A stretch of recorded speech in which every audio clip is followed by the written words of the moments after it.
Bonjour à tous, Pauline Gauthier, directrice des projets et de l'innovation chez Keolis Bordeaux Métropole Mobilité.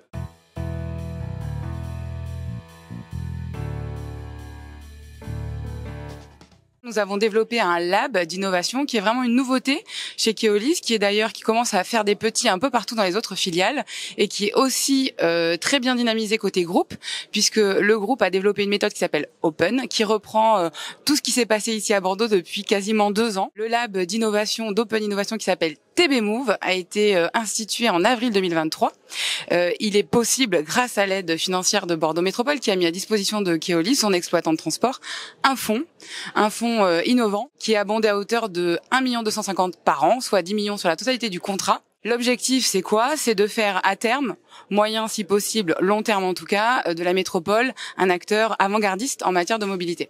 Nos grands enjeux en matière d'innovation, ils sont assez diversifiés et je dirais l'innovation par essence, elle nous exhorte à les re-questionner très régulièrement. Nous avons dans le cadre de ce lab d'innovation des revues tous les 3 mois, des revues, des portfolios où on regarde l'intégralité des projets qui sont lancés et s'il faut en arrêter certains au bénéfice d'autres. Typiquement, on voit que l'intelligence artificielle aujourd'hui c'est un élément très fort qui re-questionne totalement notre manière de travailler. Alors il faut céder la place à de nouveaux projets d'innovation. Par ailleurs, l'idée de ce lab d'innovation, c'est vraiment d'être très territorialisé. Donc la chose qu'on regarde vraiment côté Keolis Bordeaux Métropole Mobilité, c'est quels sont les irritants pour les usagers de transport, quelles sont les problématiques qu'ils ont au quotidien, et y compris les problématiques de nos personnels. On va retrouver les problématiques de congestion, on va retrouver des problématiques d'info-voyageurs, des problématiques d'accidentologie.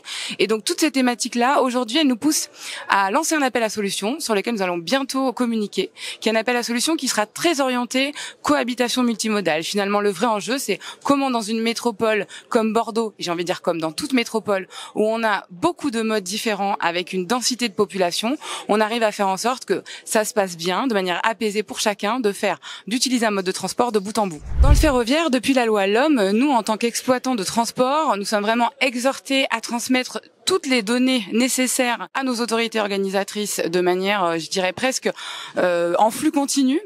Donc on donne de plus en plus de données et surtout c'est une donnée sur laquelle il est important d'avoir des enjeux de qualité, de fiabilité. Donc nous avons par exemple cette année mis à disposition de Bordeaux Métropole une plateforme qui s'appelle TBMix qui permet à la métropole de rejouer chaque journée d'exploitation et de s'assurer qu'en fait de pouvoir regarder quelles ont été les difficultés sur le terrain, de s'assurer que les informations qui sont transmises sont fiables. Ça, c'est un premier enjeu. Et puis, nous avons par ailleurs aussi un SaaS d'export de données qui est mis à disposition de la métropole et qui est petit à petit utilisé. Je vous donne un exemple. Aujourd'hui, nous donnons de plus en plus d'informations, à la fois sur l'information statique, les horaires, les itinéraires, les arrêts, mais aussi sur l'information dynamique. Aujourd'hui, ce qui est important, c'est le temps réel. Les questions qui se posent, c'est par exemple, est-ce que dans mon trajet, je vais rencontrer une perturbation?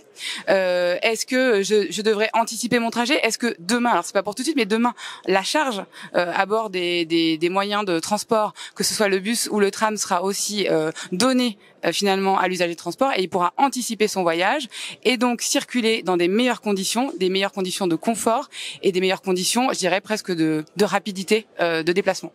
L'initiative de Ferrocampus, je la trouve géniale. Toute occasion qu'on peut avoir d'échanger avec des professionnels du transport, j'ai envie de dire peu importe la composante, que ce soit des constructeurs, que ce soit des exploitants, que ce soit des personnes qui travaillent dans la recherche sur la mobilité, c'est des occasions de faire avancer ensemble les systèmes de transport et la mobilité de demain.